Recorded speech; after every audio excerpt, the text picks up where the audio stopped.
안녕하세요. 반갑습니다. 오늘 이것이 특수경매 입문이다 해갖고 제가 책을 하나 써가지고 처음 써갖고 첫 강의를 해보는 건데 조금 보니까 오늘 강의가 조금 빨리 끝날 것 같아요. 한 2시간 정도에 끝날 것 같고 다음번 목요일 날에는 제가 공개 강의를 해가지고 그동안에 특수 물건을 낙찰을 받았던 거 정리했던 거를 사례를 가지고 공개 강의식으로 해서 다음 주 목요일 날에는 3시하고 7시에 이제 강의를 하려고 준비 중에 있고, 현재 이게 특수경매다 인문이다는 제가 수정을 해가지고 지금 여기 200 몇십 80 몇 페이지인데 전부 다 326페이지로 만들어가지고 제가 50권을 지금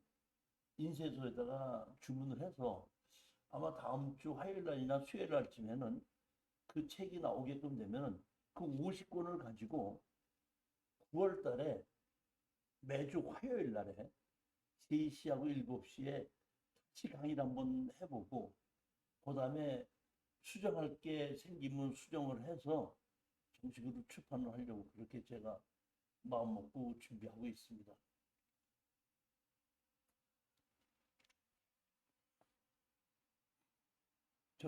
다음 주 목요일, 금토일, 토요일 날이 이 무료 공개 강의를 하고 준비를 좀 열심히 많이 하고 있거든요. 주변에 좋으신 분들이 있으면은 특수경매에 관심이 있으신 분들이 있으면 한번 추천해서 와서 한번 들어보라, 이렇게 좀 얘기를 해주시기 바랍니다. 자, 14번째 물건입니다.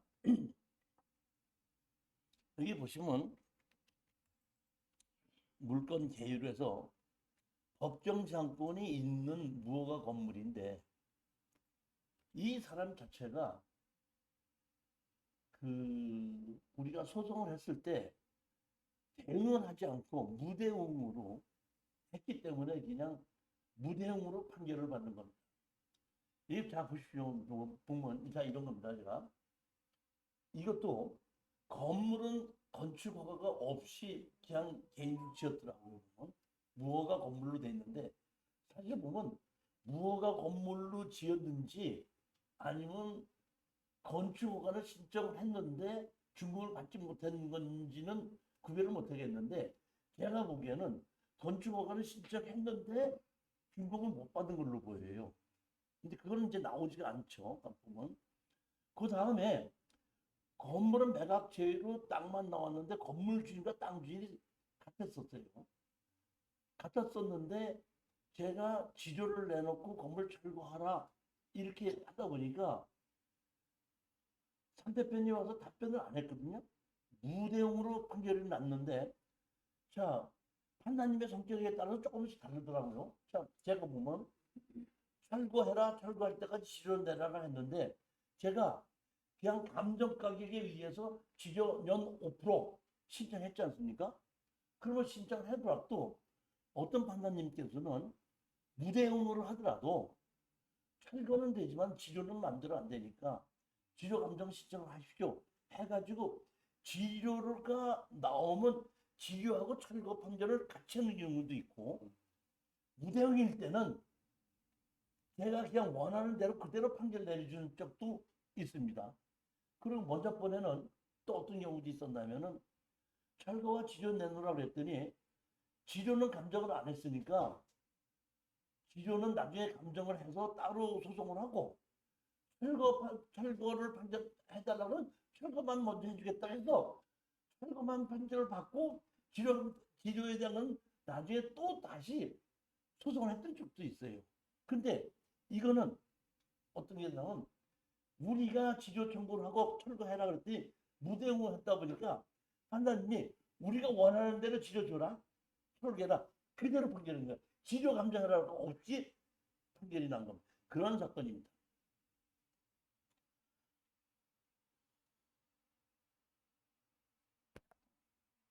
자, 보시게끔 되면 수재지 해갖고 점유관계, 채무자 겸 소유자, 최승보의 진술에 의하면 목록 부동산은 자기 가족만이 점유하고 사용해서 다른 점유자는 없다고 합니다.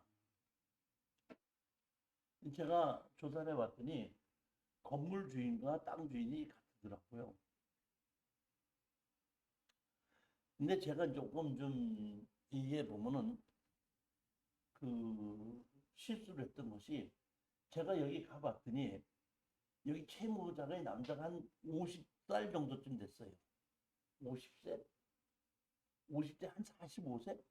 이런 정도쯤 됐는데 가서 봤더니 딸이 둘이 있는데 한 딸은 중학교 정도 다니고 한 딸은 초등학교 다니는 딸이 둘이 있더라. 그리고 엄마가 있고. 그러니까 딸 둘과 엄마와 이 남자고 넷이서 살고 있더라. 그 제가 그 딸들이 있어가지고 딸들한테다가 이제 물어봤더니 아버지 전화번호를 가르쳐 주고 해서 이제 만나서 이 땅을 낙찰을 받았는데 어떻게 하겠습니까? 했더니 자기가 땅을 다시 사고 싶습니다. 이렇게 얘기를 하더라고요. 그리고 제 여태까지 경험에 의하면 초등학교나 중학교에 다니는 자식이 있는 사람이 집을 웬만하면 옮기려고 안 해요. 그렇기 때문에 저는 그 사람, 그분이 땅을 다시 사겠다는 것을 상당히 믿었었어요. 자, 근데 제가 권리 분석을 실수했다 그랬죠? 한번 보시겠습니다.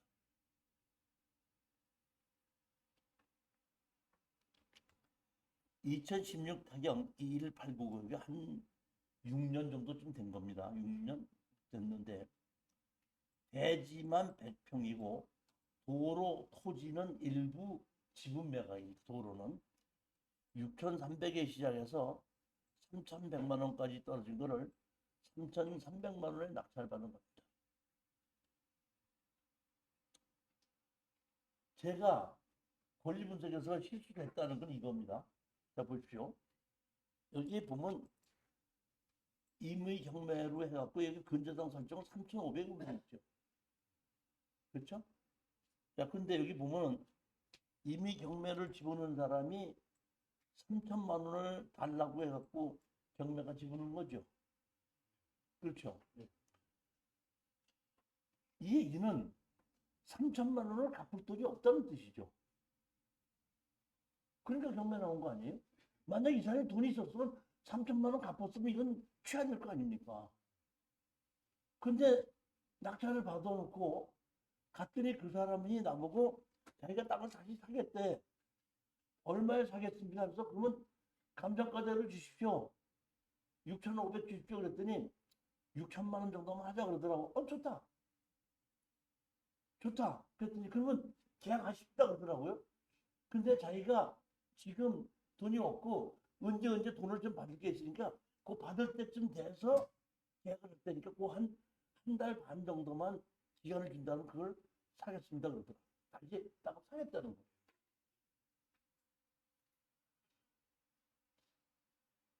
3천만 원이 없어서 경매가 나온 사람이 6천만 원을 주고 다시 사겠다는 걸 내가 믿은 내가 가만히 생각하면 내가 그 어리석은 사람 같아.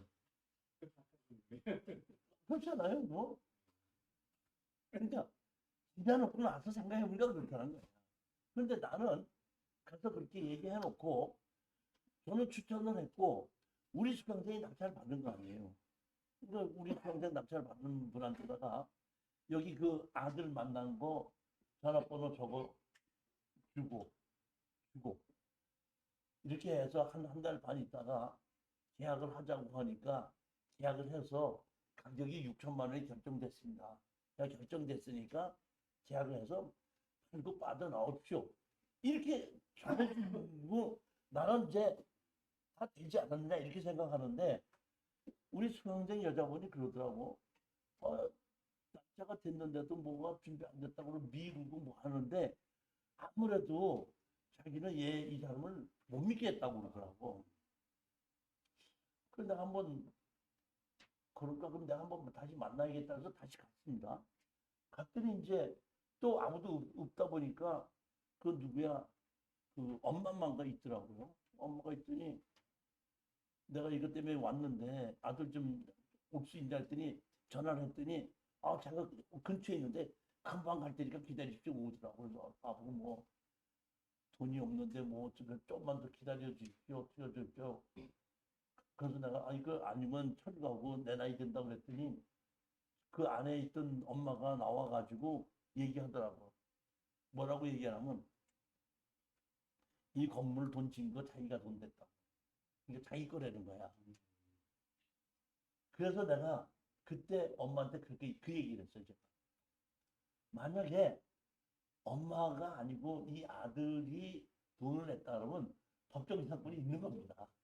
치료만 조금 되는데 지금 말씀대로 엄마가 돈을 대고 엄마가 주인이라고 주장하기 때문에 처리가 해야 됩니다. 그러니까 내가 보기엔 이 사람들은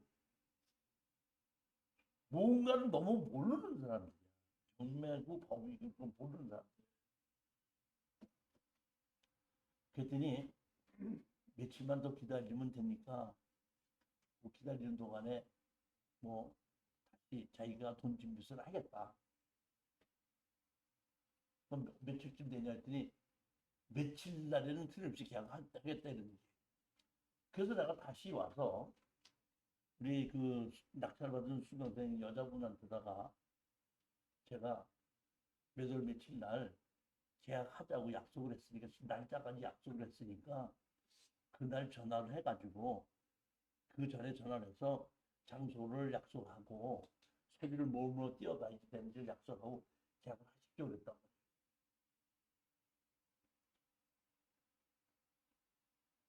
저한테 전화가 왔어요. 그 여자분이 뭐라고 전화가 왔냐면 계약하자는 날 계약하기 위해서 서류를 준비해갖고 출발을 했는데 한 1시간, 2시간 정도 남았는데 전화가 왔는데 자기가 뭐 오다가 교통사고가 나가지고 그 시간에 참석을 못하겠다. 그러니까 좀 계약을 며칠 늦춰야 되겠다. 이렇게 전화를 받았대. 그래서 아 그러냐 알았다. 하고서는 이 낙찰 받은 여자가 그대로 해서 집을 가봤대요. 집에를 가봤더니 교통사고는 무슨 교통사고가 나고 그 집에 엄마하고 애들하고 다 있더라는 거야 그대로. 그걸 보고 너무 잘하라고 저렇게 거짓말만 시키는 사람한테다가 이 뉴스는 넘어갔다. 그래서 내가 강제 집행을 유흥수 법무사를 시켜서 내가 해놨는데 이걸 써먹어야 되겠다. 내용이 그렇게 됐던 겁니다. 제가 보시겠습니다. 보면 여기에 보면은 제가 왜 이게 건축허가를 받았었던 집인가 보면 요만큼이 이 동네가 이만큼이 집이 여러 채가 지어져 있어요. 고른 집들이. 그러니까 택지로 이렇게 개발이 돼 있고 도로가 이렇게 만들어져 있고 도로가 지분으로 이렇게 같이 갖고 있는 거예요. 여기 보면 여기 뒤에 보면 이렇게 여기 보면 여기 땅이 이렇게 있는데 이 도로를 지분으로 같이 갖고 있더라고요. 그리고 여기 보시게끔 되면 여기 보면 실제로 이렇게 도로가 있는데 이렇게 도로가 이렇게 돼 있어요. 이렇게. 그러니까 이 옛날 폐도로는 이거는 뭐야? 폐도로라고 봐야 되는 거죠.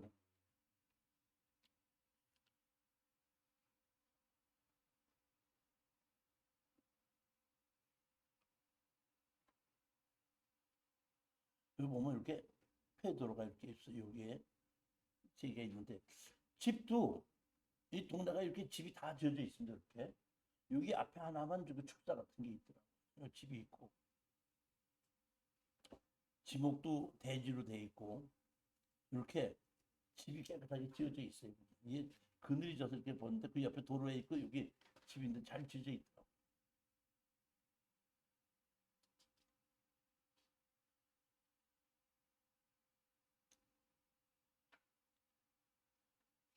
토지 인도 등 청구에서 해서 철거하고 철거할 때까지 지료를 달라 해가지고 보면 우리가 보면 2011년까지 토지 이동 완료일까지 토지의 삼일까지 526만 원의 그를 지급하라고 우리가 했지 않습니까?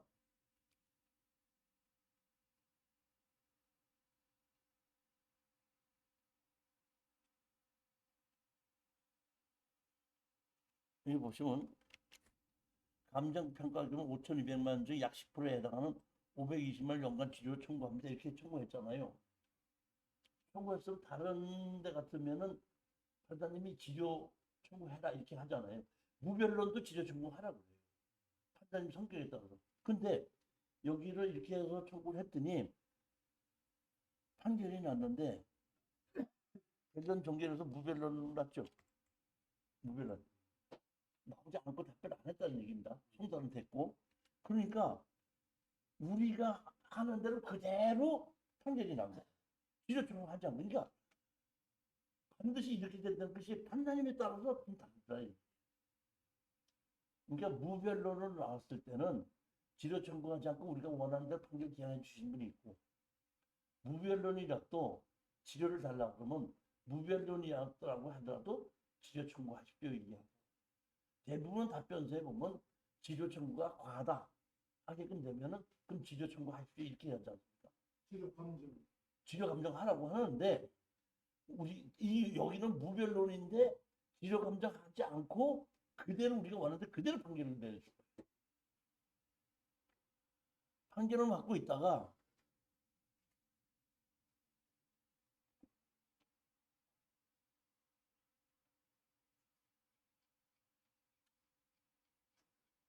이게 나가지를 않다 보니까 사실은 대체 집행 신청을 했어요. 대체 집행 신청을 하다 보니까 대체 집행에서 판결이 났거든요. 그러다 보니까 대체 집행을 했고 집행관을 데리고 이제 가서 건물을 철거하고 나가겠다 이제 했더니 그때서야 그러면 건물을 좀 주고 우리 이사 나갈 때로 달라 해가지고 그때 500만 원인가 주고 건물을 샀어요. 계약을 해갖고 우리가 이제 정식 산 겁니다. 사고 이 사람들은 그걸 가지고 이제 억지로 해서 나가서 끝이 났다 해서 나는 끝이 잘 나는 걸로 생각했어요. 우리 낙찰을 받은 수강생이 몇 개월 있다가 교수님 여기 정보급에서 이 무허가 건물을 갖고 있다고 이 이행강제금을 내라고 이런 것이 나왔는데 이거 어떻게 해야 됩니까? 그러니까 이놈이 다른 데 가서 너 한번 애 먹어봐라 해가지고 고발하는 것 같아요. 그래서 무허가 건물을 해갖고 거기에 강제 집행을 하게끔 그 뭐야 이행강제금이 나온 거야. 그래서 우리 수강생이 깜짝 놀라가지고 이게 나왔는데 어떻게 하십니까? 이렇게 나오는데 보게끔 되면 지금 여기 책에는 없는데 제가 새로 이제 이 토지 경리의 인물이다에게는 그게 있는데 보면 옛날에 그런 것이 있을 때에 공소시효가 지난 것은 이런 걸 했을 때는 기각을 해야 된다 이런 것이 있었어요. 이게 그래서 제가 그거를 보고 이 무허가 건물도 공소시효가 있구나 하는 걸 그때 내가 아는 거예요. 그래서 제가 보면 우리가 새로 책 앞에 보면은 그 형사소송법하고 형사소송법의 몇 조 몇에 보면 10억 미만이고 뭐 아니야 5년 이하의 징역은 공소시효가 5년이다 이런 것이 있거든요. 그 5년이다 뭐 이런 것이 있는데 우리 저기 뭐야 그 무허가 건물을 지었을 때 보면은 뭐 5년 이하의 3년 이하의 징역에 5천만 원 이하의 벌금이다. 한번 제가 보기에는 공소시효가 5년이 안 넘어갔더라고요. 그렇기 때문에 제가 보기에는 괜찮다 싶어서 나 얼른 우리 그 수강생한테다가 그 공소시효가 지났으니까 그런 것은 부당하다고 가서 얘기를 해라. 했더니 가서 또 설명을 잘 했더라고요. 공소시효가 지났고 이게 벌써 언제부터 지금 공소시효가 지난 걸 갖고 이렇게 했느냐 해가지고 그걸 취소를 시키고 넘겨를 받아서 제3자한테 팔고 빠져나왔던 겁니다. 이 내용이 그렇게 됐던 사건이에요.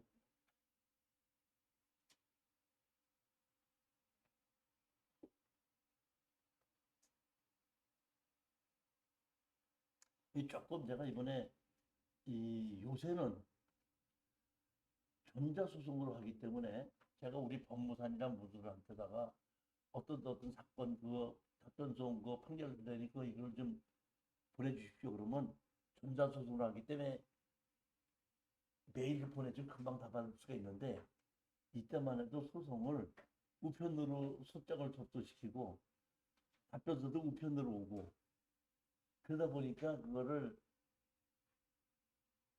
서류 복사해서 나한테 보내줘야지 이렇게 안 쓰는데 조금 오래되다 보니까 그 서류가 다 없어갖고 찾지를 못하겠더라고요.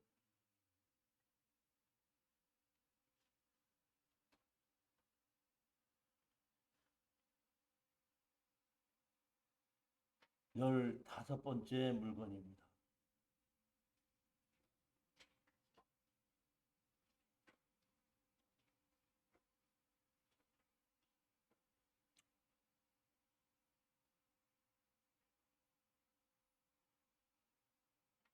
제가 제일 그 우선 이 경매가 나온 것을 보면 자 보십시오. 여기가 장안동 600번지 전이죠.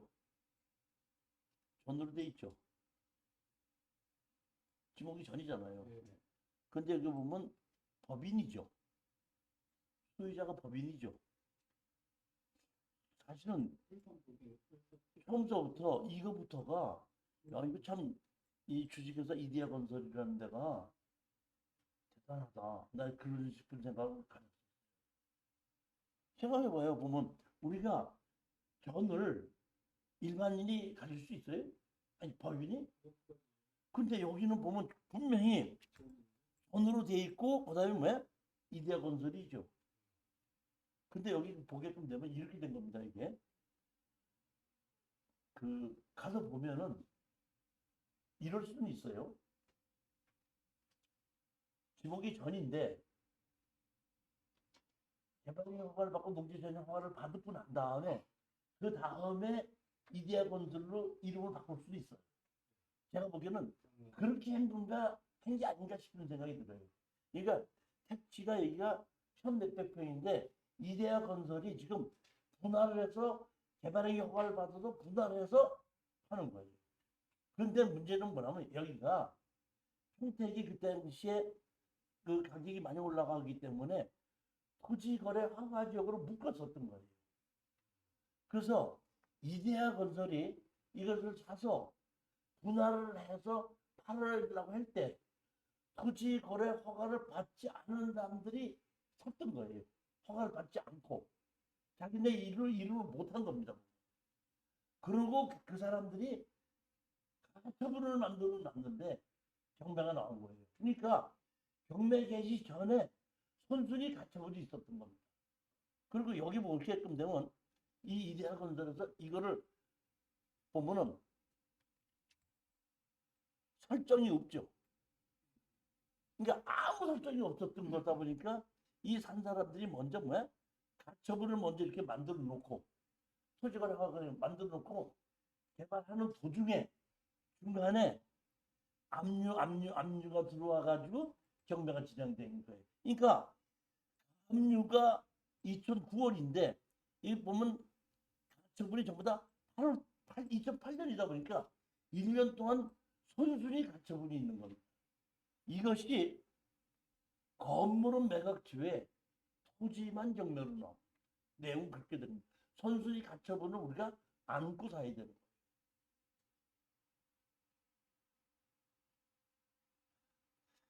건축물 관리장은 지금은 이렇게 준공이 났는데 그 당시는 건축물 관리장이 준공되지 않았습니다. 자, 한번 보시겠습니다. 경기도 평택시 장안동 600번지 지목이 전이죠. 그런데 22억이죠. 22억이 지금 얼마로 떨어졌죠? 11억까지 떨어져서 지금 16억에 낙찰을 받았죠. 그러면 여기 보면 평이 1,360평이다 그러면 200만 원씩만 친다고 하더라도 26억이죠. 평택에. 그 당시에 여기가 한 200만 원 정도쯤 갔대요. 근데 감정 가격이 20억을 써서 11억까지 떨어진 겁니다. 근데 왜 그렇게 떨어졌느냐? 여기 보면 선순위 가처분이 돼 있죠, 이렇게. 그리고 여기 토지 소멸 기준이 있다 보니까 앞선 것이 뭐야? 인수가 세 개가 있는 거예요. 가처분 인수가. 그러다 보니까 가격이 떨어졌어요. 자, 근데 우리가 낙찰 받은 거는 몇 년도죠, 지금? 2016년도죠. 그런데 아까 가처분이 몇 년도에 해놨죠? 가처분이 몇 년도에 해놨어요? 그러면 몇 년 지났어요? 8년 지났죠? 그러면 제척기간 지났어요, 안 지났어요? 지났죠? 자, 그러면 제척기간 지났으면 이 가처분을 없앨 수 있어요, 못 없애요? 제척기간이 뭐예요? 공소시효 같은 거.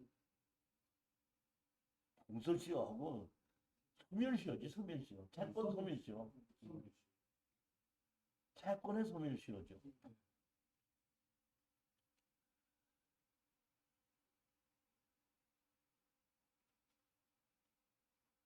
어쨌든 제척 기간이 지나면 권리를 주장할 수가 없어서 이거는 의미가 없는 거 아니에요? 근데 이게 건물 철거는 이게 안 돼. 아니, 여기서 이제 보면 제일 첫 번째가 뭐가 있냐면 가처분을 인수해야 소멸이냐가 문제가 있고 그 다음에 개발행위 허가 받았죠. 개발행위 허가가 살아있느냐 죽어있느냐. 그 다음에 내가 농지증 받을 때 농지증을 해줄 것이냐 안 해줄 거냐가 있어요. 세 번째가 뭐냐면 건물을 지어고 허가를 받아서 지어놓고 사람이 살고 있는 사람이 있죠. 그 사람들하고 관계. 그러니까 이러한 세 가지를 다 해결할 수 있어야지 이건 낙찰받는 거예요. 그거 세 개를 해결할 수 자신 없다 하면은 낙찰받기가 어려운 건데 제가 이게 언제 나오면은 그 창원에 추천 물건 강의할 때 제가 이걸 골랐어요.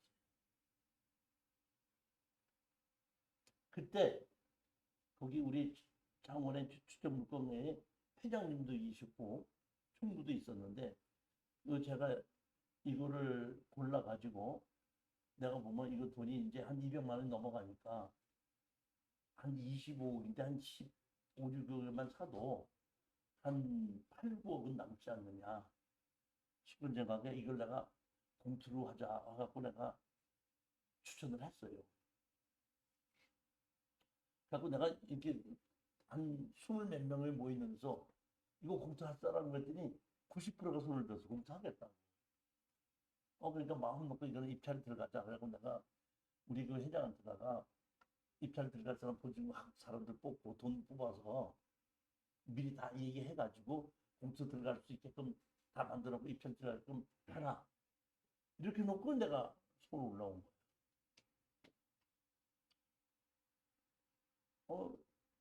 며칠 있다가 가서 봤더니 20 몇 명이 손을 들었다가 실질적으로 참석한 사람은 7명인가 8명밖에 안 돼. 이거 무슨 일이 있었냐? 이게 왜 이렇게 됐냐? 그랬더니 걔가 가고 난 다음에 그 한 사람이 공투한 사람들 따로 모이자고 따로 모여갖고 그 사람이 얘기했대. 뭐라고 얘기했냐면 내가 창원에 무슨 법무사에 사무장으로 근무하고 있는 사람이 명함 듣고 이정실 교수가 이거를 추천을 했는데 내가 보기에는 선순위 가처분을 있는 걸 인수를 해야 되는 건데 그걸 모르고 권리분석을 잘못한 것 같다.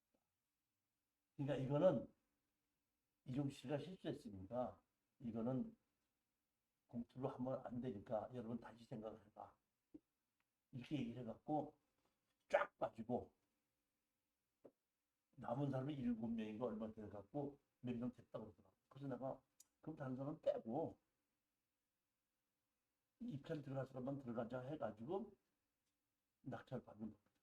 근데 우리 그 회장도 조금 걱정을 하더라고. 이거 어쩌냐 해서 그러면 이게 대출을 좀 받아야 되지 않느냐. 그랬더니 대출 뭐 제가 알아봤는데 하더니 어디 하자고 얘기했더니 파악분 대출해주겠다고 약속이 돼 있다는 거예요.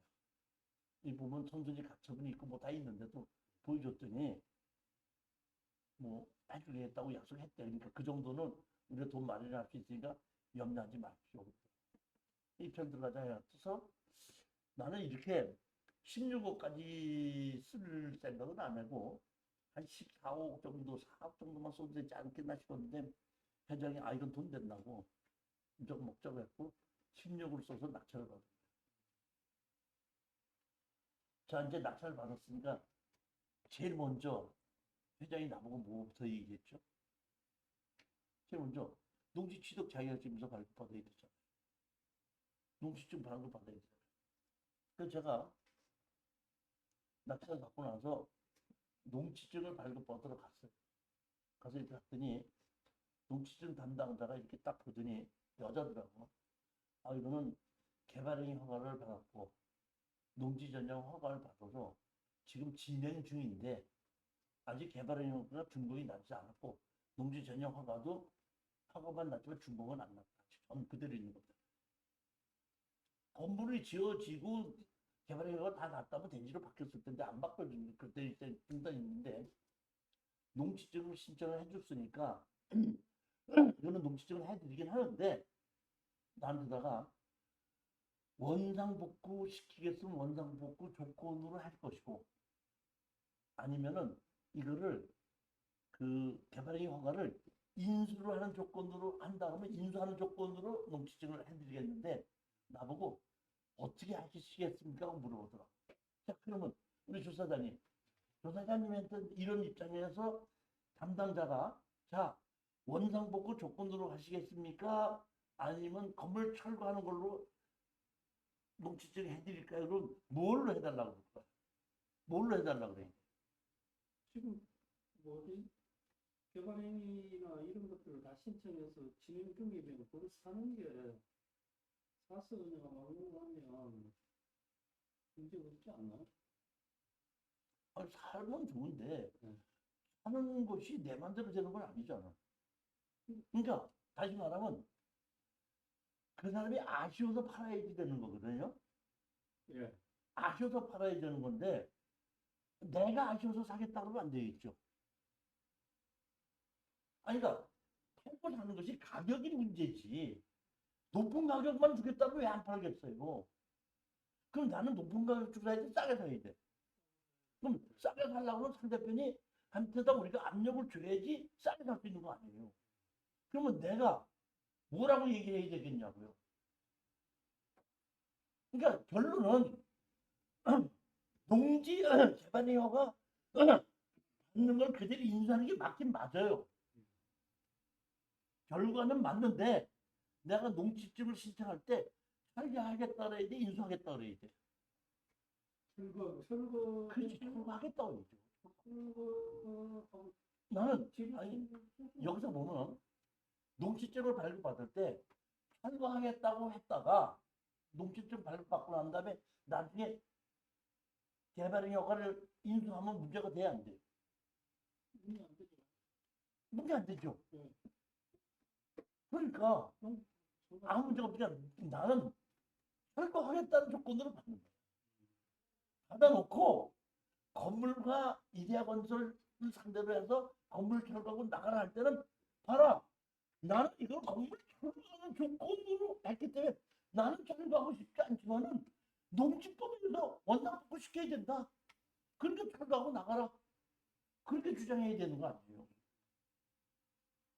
그러니까 나는 철거하고 나가는 조건으로 해주시오 했더니 철거하고 나가는 조건으로 토를 달아가지고 좀 해갖고 농지증을 해준 거예요. 그 농지증을 발급받고 제출해서 잔금을 내라고 나오다 보니까 가서 팔으니까 대출을 받고 나서 잔금을 내고 우리가 대로 이제 넘겨받아서 명의가 온 거죠. 자, 명의가 왔으니까 제일 먼저 해야 될 일이 뭐죠? 네? 제일 먼저 해야 될 건 가처분을 지어야 되죠. 네. 근데 제가 얘 보면은 땅이 이렇게 돼 있는데 이게 다 같이 이렇게 돼 있던 건데 경매가 나온 건 이렇게만 나온 거예요. 근데 요거하고 요거는 안 나온 거 요거는 안 나온 겁니다. 근데 요거는 나중에 다시 또 나왔죠. 요 605-5는 따로 나왔고 요거는 이제 필요 없이 다 팔아갖고 명의가 이전이 된 건데 팔아서 명예 이전됐다는 얘기는 이 얘기는 무슨 얘기냐면 토지 거래 허가적의 허가를 받은 사람들 받은 사람들은 명의 이전은 뭐야? 토지 거래 허가를 못 받은 사람은 땅만 갖고 있고 가처분을 해놓은 거예요. 이해가 가셨죠? 그러니까 토지 거래 허가적인 허가를 받지 않고 사는 사람들 거는 그 땅은 경매가 나왔고 토지 거래 허가를 받아서 명예 이전을 자기들로 해놓은 사람들은 관계가 없는 거예요.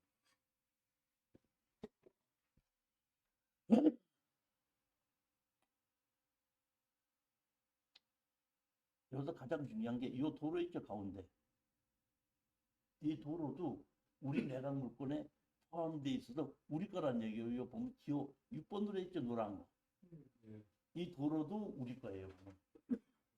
그러니까 원래 개발의 허가를 받으면서 도로를 압류시키지 않고 도로를 준공해서 만약에 만들었다 도로가 준공이 돼서 만들어졌다 그러면 그 건물 건축물 관련된 준공이 났을 거예요. 근데 지목은 도로로 이렇게 여기 지목이 전으로 이렇게 돼 있죠. 지목으로 도는데 이 전해를 해갖고 이 건물하고 이 건물이 건축 허가를 받은 거야. 사용승낙을 받아서 건축 허가를 받았는데 도로로 준공이 안 된 거야. 그러니까 도로 준공할 때까지 건축물이 준공이 안 된 거야. 그러면서 대지로 안 바뀐 거예요.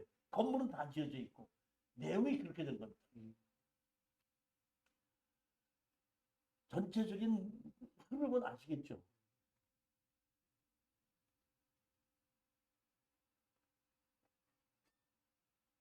여기는 앞에는 큰 상가를 지었고 여기 교회 비슷한 건물이거든. 여기는 개인 주택들이. 그러니까 여기 개인 주택은 토지거래 허가를 못 받았고 이 상가나 이거는 토지거래 허가를 받은 걸로 집이 꽤 잘 지어져 있죠. 요런 집이 하나가 있고 요런 집이 하나가 있는 집이 두 채가 이렇게 있는 거죠. 그런데 이 건물 매각지에 있죠. 도로가 있는데 도로가 포장이 안 돼 있는 겁니다. 그러니까 그냥 이렇게 도로가 포장이 안 됐기 때문에 이거는 그냥 그대로 전이야. 모양만 도로 모양으로만 짜져져 있다는 것이 도로는 아닌 거예요.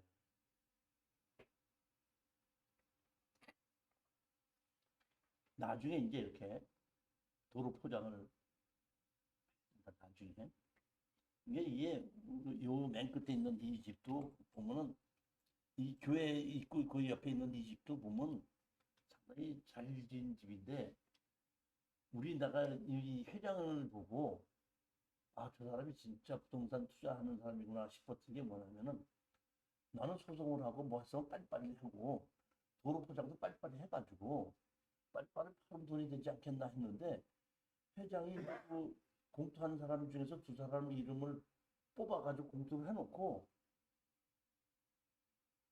개발행 허가까지 다 받고 다까지 했는데도 새로 받고 다 했는데도 공사를 안 하더라고. 끌더라고. 그거 한 5년을 끌더라고요. 왜 그러냐 했더니 그때는 200만 원 했는데 5년 있으니까 500만 원 들더라고. 그러니까 빨리 해서 파는 필요가 없다 이거지. 그러니까 예를 들어서 이 저기 뭐야 1,400평, 1,200평짜리가 200만 원이면 뭐 25억이 되는 건데 한 4, 5년 기다리다 보니까 45억이 되는 거야. 그러니까 한두 필지만 팔아도 투자금 다 갖고도 나머지 다 남으니까 서둘러지도 않는 거야. 내가 역시 그 좀 마인드가 있는 그 사람들은 다르구나 싶은데 하여튼 왜 포장을 안 했더니 아니 뭐 저는 포장을 뭐 해야죠 뭐 해야죠 뭐. 자, 제일 먼저 한 게 뭐죠? 사정 변경에 의한 가처분 취소 신청하고 가처분이 있는 걸 말소해달라고 소송된 신청 취재 가처분 지어달라 이런 얘기거든요. 자 보시겠습니다. 그러면 여기 보면 신청 이유 있죠. 신청 이유가 간단합니다.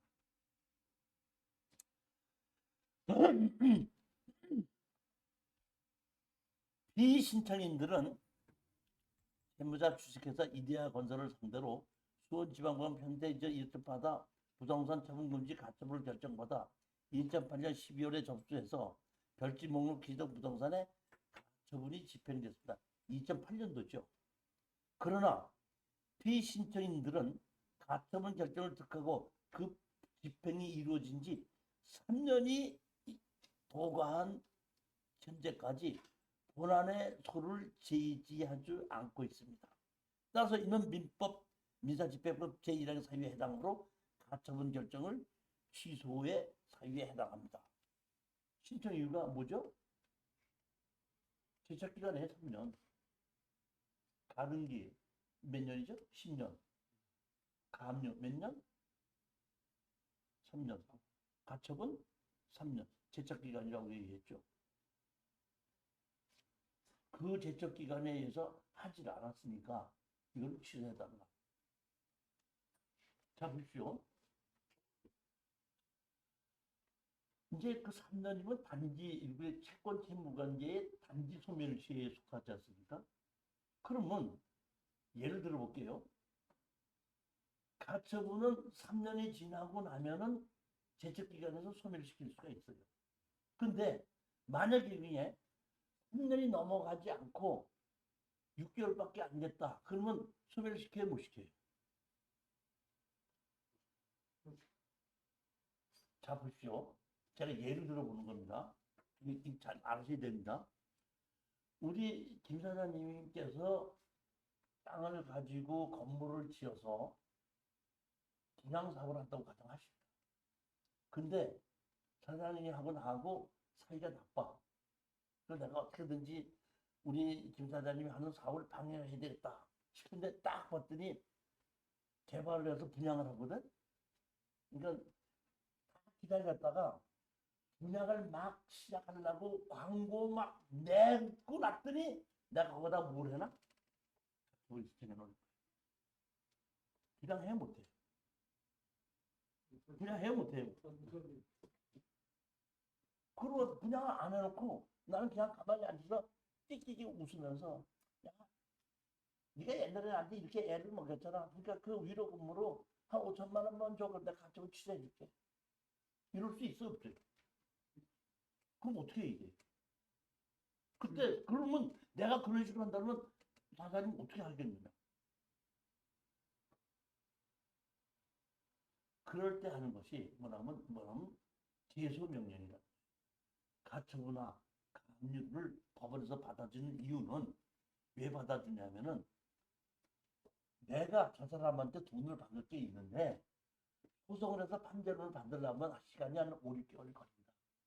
그 사이에 제가 저걸 팔아버리면 판결문에서 나는 이기더라도 실질적으로 차분할 부동산이 없다면 나는 손해가 올 수 있지 않냐.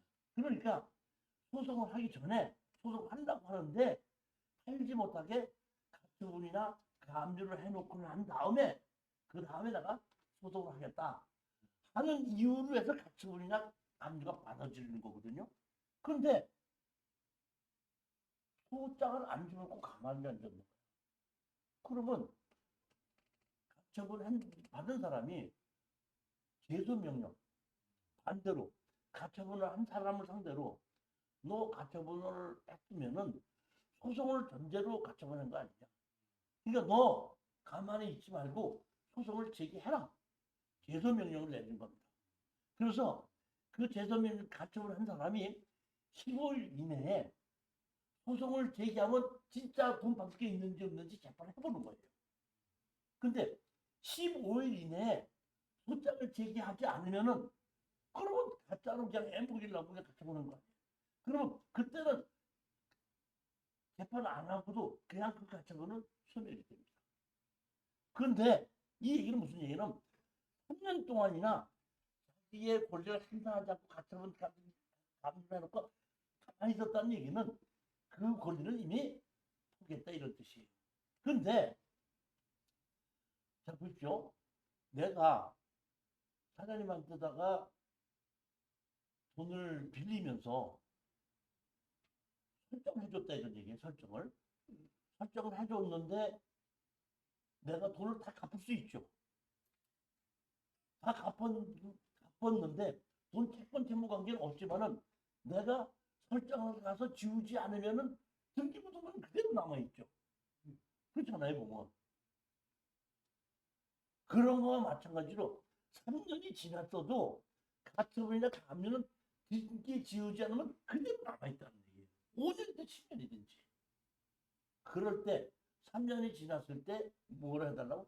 가처분 이게 3년이 지났으니까 제척기간에서 이거를 지우십시오 하게끔 되면 판결문을 받게끔 되면은 그게 뭐야? 지워진다는 겁니다. 그래서 우리가 신청을 했더니 결정해갖고 가처분을 취소한다고 결정했지 않습니까? 그러니까 이건 손순이 가처분은 취소된 겁니다. 제가 제척 기간에 대해서 많이 설명을 몇 번을 했는데 가압류, 가처분은 3년이다. 가등기는 10년이다.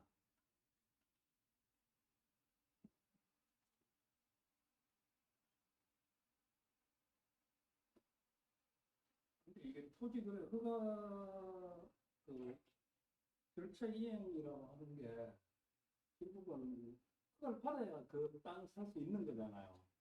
근데 우리 법이 이런 식으로 보면 가처분 법이 받을 수 있나요? 강행 규정이 있고 임의 규정이 있잖아요. 예. 그러면 임의 규정은 법을 하지 않고 당사자들끼리 합의하면 법 먼저 합의가 먼저 가는 거고 끝나는 건데 강행 규정은 실질적으로 당사자끼리 합의를 했더라도 그 합의 자체가 깨지는 거거든요. 즉 이 얘기는 무슨 얘기냐면 자 보십시오. 옛날에 우리 노무현 정부 때 땅값이 많이 올라갔죠. 여기저기 많이 올라가다 보니까 토지거래 허가지역을 많이 만들어 전국에 뭐 엄청나게 많이 만들어 놓고 그 토지거래 허가지역에 허가를 받지 않은 것은 무효, 계약 자체가 무효다. 뭐 이러다 보니까 이제 그 계약을 해놓고 공증을 하고 변호사 사실 공증을 해놓고 그걸 가지고 그걸 알고 뭘 하냐면 설정을 해놓죠. 설정을 해놔갖고 예를 들어서 5억 주고 산 거를 10억을 설정을 해놓는 거예요. 그 나중에 그 설정 갖고 경매를 집어넣고 그다음에 그 저기 뭐 그거를 낙찰 받은 걸로 어차피 채권이 5억짜리 10억을 해놨으니까 10억에 들어가도 조금 힘들다는 거 아니에요. 그런 식으로 많이 하다 보니까 나중에는 설정도 허가를 받아야지. 허가를 받아야지 설정도 한다는 식으로 밖에 없었어요. 그렇죠. 경매는 이거 허가 구역에서 그냥 살 수 있는 거니까. 그러니까 경매를 살 수 있다 보니까 예를 들어서 자기네들끼리 거래해놓고 공chứng 해놓고 설정을 자기는 1억 주고 살았고 설정은 3억을 해놓는 거야. 3억을 해놓고 돈 안 갚았다고 경매를 집어넣는 거야. 그렇게 해놓고 그거를 어차피 채권을 받을 돈이 3억 있는 걸로 둘이 다 만들어 놨으니까 입찰을 3억에 들어가서 3억에 사는 걸로 가져가는 거예요. 그렇게 많이 했었어요. 보면. 그러다 보니까 그것도 안 되게끔 해서 나중에 이것도 안 되겠다 싶어서 설정도 허가를 받아야 된다. 그 설정도 못하죠. 그러니까 쉽게 얘기하면 공증이라는 것으로 계약했던 것을 실질적으로 인정을 하죠. 왜? 공증까지 다 해놨으니까. 근데 그 계약 자체가 뭐야? 무효다. 계약 자체가 무효다. 그러니까 그런 가처분 자체도 그 토지거래 허가에 의한 가처분 자체도 무효고 제척기간도 3년이 지났으니까 무효다. 거기에 의해서 우리가 이제 저 같은 경우도 제가 법무부다 사무장이 나보다는 잘 알아야 되는 거 아닌가?